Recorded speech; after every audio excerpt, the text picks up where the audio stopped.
All right. Hello, everybody. Peter Grosso, Pocket Pete. I used to sell houses. Now I'm Walter Cronkite. So, in continuing to try to bring positivity to the internet space, I have the rescuing families here. Super excited to have them. They, up until this coronavirus moment, have been helping families with disabilities rehab their houses so that they can live in them completely comfortably. And they've done incredible work. They've been in Newsday, and they've been dedicated their lives to helping other people. And I don't know, did you guys get shut down with this Corona stuff with that portion, or did you? We are shut down as far as our construction is. We're not essential, obviously. So Okay, yeah. So instead of staying home, which everyone should do, they took it to another level, and they are working tirelessly to bring supplies to. Where are you bringing to nurses, to hospital? Like, where? They are actually coming to us. Okay. We're making up packs for them, boxes, and the individual people are actually coming to our house. We're handing it off, and that's how we're doing it right now. We didn't want to give it to the hospitals because the common thread there that we're hearing is that for some reason, I don't know, misdirection, whatever it may be, the front line is not getting the supplies that they need. The hospitals might be getting the donations, but the medical professionals are not getting them. So we thought, what better way than to just hand it right to them so we know that they're getting them. Right. Okay. So right now you've been putting out the word that you're collecting face masks. Yeah. We've been putting the word out just about is how far we can get it out there. Broadly, the N95 mask is what we're looking for. This is what the first responders need to stay safe. So that's what we've been reaching out to hundreds of contractors, exterminators, you name it, everyone in the construction industry. But what we're finding, sadly, is not a lot of people have them. No, they're not. They just don't have them. Either they've donated them already, they don't have them, or for whatever reason they're not willing to part with them. We're also looking for surgical masks because we are also helping now. We were approached by an organization by the name of ACA, which helps developmentally disabled individuals. They have group homes all over Nassau, Suffolk, and Queens, and they help families. So we're distributing surgical masks to them and gloves. So we're also always looking for things like that as well. So how are they people getting them to you? So if I had some masks, are they dropping them off to your? People are mailing them. People are dropping them off, and if it's bulk, we're picking them up. We just came back from Yapank, actually. We've been working with a fantastic group of guys, Ryan and Tyler from East End Group. They're a large contracting company that does mostly commercial stuff, and they work a lot with National Grid, so they're kind of essential right now. So their offices are open. They actually went out and purchased with their own money. They're probably in the range of like 20,000 plus already. They purchased. Yeah. Wow. More closer to 50,000 at this point. So they just donated another 800 masks to us today. We went and picked them up, and a bunch of box of gloves. Yeah. So we're still looking for more. Obviously, 800 is a great number. They've probably donated close to 2,000 to us already, maybe a little over that, which have gone like that. But we're always on the search for more. It's a need. Yeah, and so who are you giving them to? Are nurses reaching out to you, and they're coming to pick them up? Yeah, nurses are reaching out to us. It's nurses. We've had the NYPD Highway Department, one of the executive directors there reach out to us. We've had Long Island Cares. We've had the VA hospital doctors. We've supplied them. We've had the visiting nurse hospice service contact us. So what they usually do is they contact us now. We're manning like 2 phones and email. They're contacting us through email, phone call, text, Facebook. So they're contacting through my personal page. They're contacting through Rescuing Families page.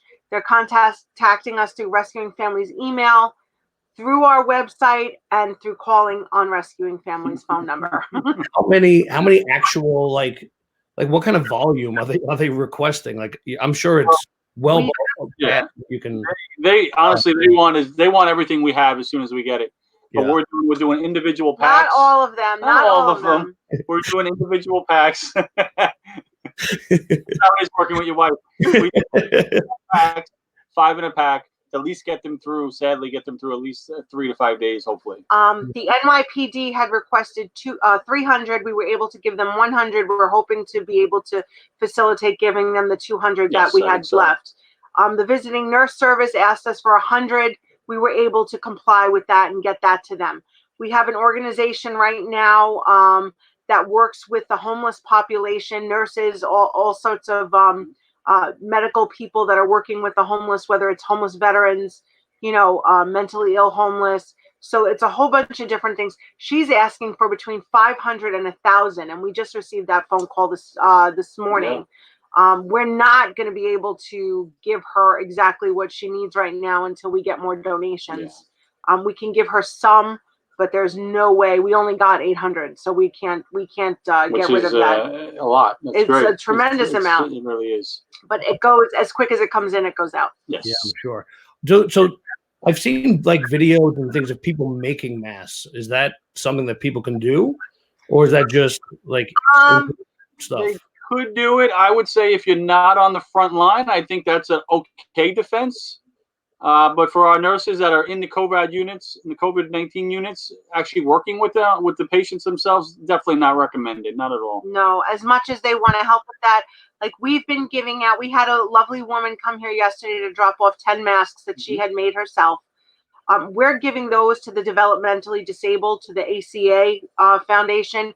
Anyone that's dropping off surgical masks, that's where those are going, because they're really homebound right now, and it's a matter of just to keep it from spreading that much. But like Vinny said, the actual like the EMTs and the FDNY have approached us. We've given them a bunch. One of Vinny's old partners got to us, Nancy. She said those surgical masks, listen, if they have nothing, they will take them, but they're not really protecting that much.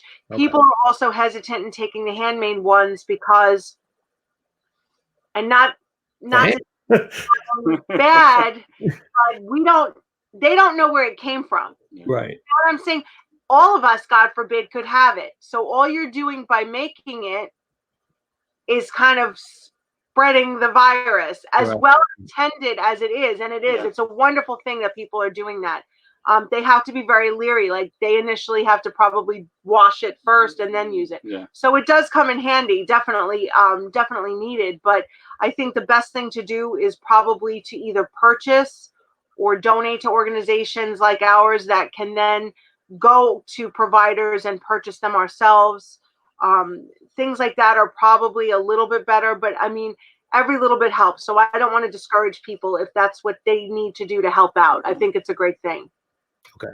So, but I noticed like on your Facebook Live, you've had some people try to even felt like scam you, right? Or try to can you tell me about what happened there? Well, there were 2 instances. One was someone that was supposedly looking for masks. Basically approached us, via, I think it was through email, said that they needed them desperately for their family. I then contacted them and said, hi, are you a healthcare professional? Do you have an immune compromised person? Or, how did you find us? And I said, you will have to show your identification in order to, when you pick them up, or you will have to give me the name of the caseworker that you're working with, and I will contact them directly. So they couldn't answer that. So they got frustrated with me, and they said, we have a lot of money. We'll give you $400 or $500 for a box of 10 masks. Your charity needs it, and we have the money. Yeah. So we'll pay you whatever you need for them. And on that note, I said, thank you very much. Please stay safe. Stay inside. That's your best defense, but we are not accepting things like that. So that was on that end, people trying to obtain them from us. And then we had Mr. Craigslist. A gentleman had all these masks, was charging between 10 and 20 for the masks. Wow. Then decided that he did not want to donate to us. He thought I was trying to purchase them to donate them. And he said, we'll give you the rate of $5 to $10 per mask. Now, these masks go for $3 each. And then he proceeded to get very nasty and told us to step up and purchase them to help him, of course, financially help him, and screw everybody else. Excuse me, but that's basically what he said. So yeah, we're getting like both ends of the spectrum here, and we're trying to kind of walk the line and do what we have to do and kind of brush that type of thing off on the way. Yeah. Well, you guys are doing amazing work. So are the what's the supply like out there? Can you even buy them? Like, is it? That's the biggest challenge. You can find them on Craigslist again, but you're paying $10 to $15 for one. And these guys have warehouses full in New Jersey with them, and they're just not giving them up. So and it's all coming in from China, and then they're just reselling it at that high price. You can't get them at Lowe's. You can't get them at Home Depot. The average consumer is going to have a challenge right now finding them, and we're having trouble ourselves. So the only way is if you want to pay that high price, if you can afford it. That's where it's right now. All right. So I mean, this is a call to action for everybody. If you know where anybody has masks or anyone that can get access to purchasing them and get them to rescuing families, that would be awesome. Yes. And thanks, what's your day-to-day like? Are you like? Oh man, so day-to-day. We have no day-to-day anymore. So from roughly around 9 a.m., we're packaging these what do you call these? Well, we're waking up at 7 a.m. to the phone. Like, I'm sorry, I'm being rude, but someone's actually coming here to pick up. So I had to get my brother Michael, who's been, working with us tirelessly. I have to say, God bless Michael. I mean, obviously, he's a huge part of the charity too. So he comes here. So, we're up at 7 a.m. To answering emails and phone calls and fielding all of that. We jump out of bed, we run downstairs, we get ourselves together. 9 o'clock, we're packaging. We're double checking with some of the people on the email or the list to make sure that they are in fact still coming to get the masks. Otherwise, we transfer them to someone else. We're doing that all day long up until 9 o'clock at night. From 9 o'clock till 2 a.m., I'm sitting up answering emails, trying to outsource and try to get what we need to get. So it's just, this has been today is 7 straight days of this now. So yeah, we've been, and on top of it, we're trying to do our day-to-day, which is like laundry and stuff like that to keep our household running. It's definitely a challenge. I'm still trying to work on getting, working on stuff for our charity. We had to put off our fundraiser and we had to put off our charity yard sale. It seems that we're going to have to push that back. In order to, to get this in, to be able to do the rescue that we're going to be doing next in Hempstead. So it's challenging. It's a juggling act, really. Do you guys think you can do a virtual event where like you're walking around and have people bidding on items? Like, if we have to do the social distancing thing, that might be. It's not a bad idea. We've been so bogged down with the mask. Yeah, I think that's a great idea, honestly. All right, I'm contributing. Thank you, Pete. Awesome. Yeah, we have to figure out. Sorry about that. We have to figure out how we would go about doing that and organizing that, because that's not something we've ever done before. Yeah. But that might actually work because we do have a lot of great raffle items that we received for the event. In April, that's now May, which might be pushed back to June. Yeah. So we're trying to see. We are though confident that we're going to be holding our barbecue. That's for sure. Our barbecue is in late July, and what we're going to do with that, we're changing it up a bit. We're going to invite all the nurses and first responders and everything to come to the barbecue at no cost. And then anyone else that wants to purchase tickets obviously can purchase tickets because we really want to honor them and give them like just a relaxing, fun night out without being stressed out. People really need to see their neighbors and understand who's on the front lines helping and putting not only their life at risk, but their own family's life at risk. Yeah, absolutely. So tell me about the family that you're going to be helping once we get past Claire. All right, so Claire, the Helfenbein family, that is our next rescue. That's what we're Yes. starting, hopefully sooner than later. Claire has been wheelchair bound since birth, right? Yeah. Since birth. She takes care of her autistic son, which is Jacob. The husband had recently passed away from lung cancer and pancreatic cancer. Then her daughter Megan, she's kind of taking. She's a 20-year-old, but acts a lot older, taking care of pretty much all of them. Yeah. So their house is in disrepair. Could not afford the renovations that are needed. They have roof leaks, just really bad shape. So what we're doing for them is we're going to give them a pretty much complete overhaul, like we did in our first rescue. Yeah. An interior, exterior overhaul, bathroom, kitchen, windows, siding, roofing, you name it. We're doing the whole thing for them. We are. So this is looking at like they don't know. They don't know that yet. They think we're just doing. I won't friend them. I think we're just doing the handicap accessible bathroom, but that's never what we just do. We do the whole home. If we're going in there, we're doing the whole thing. Yeah. So just wonderful, beautiful people. Family. So incredibly giving. Megan is actually, the daughter's actually going to college at St. John's to become a speech pathologist because of her brother. Yeah. So she wants to stay in the field, which that really, hits me because I get it. It's amazing how similar the families that we're working with are, so similar to our family and our own scenario. And we can all kind of relate to where each one of us is going through. Our last rescue, Keith Morrow, we are still obviously speaking to him all the time, him, Karen, and Olivia.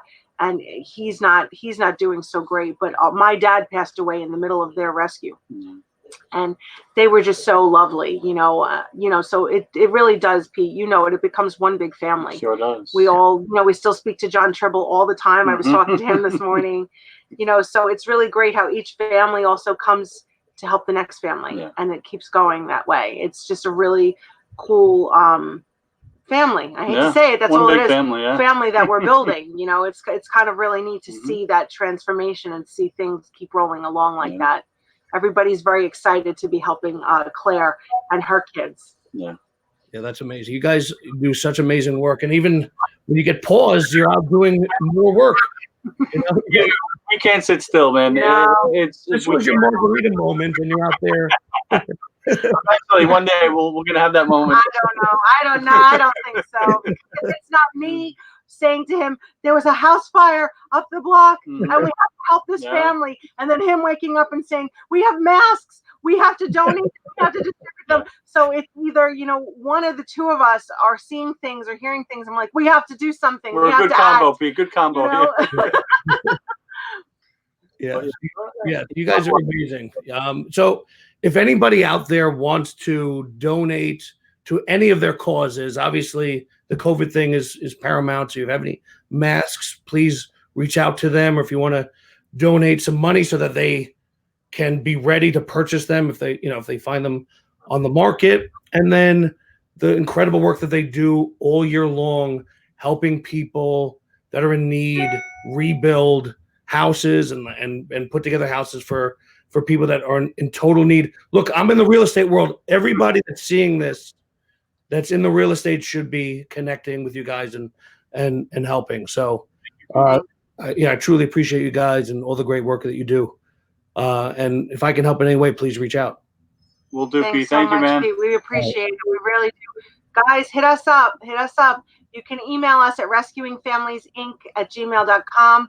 If you want to donate, you can go right through our website, www.rescuingfamilies.org, or you can call us at 516-697-9403.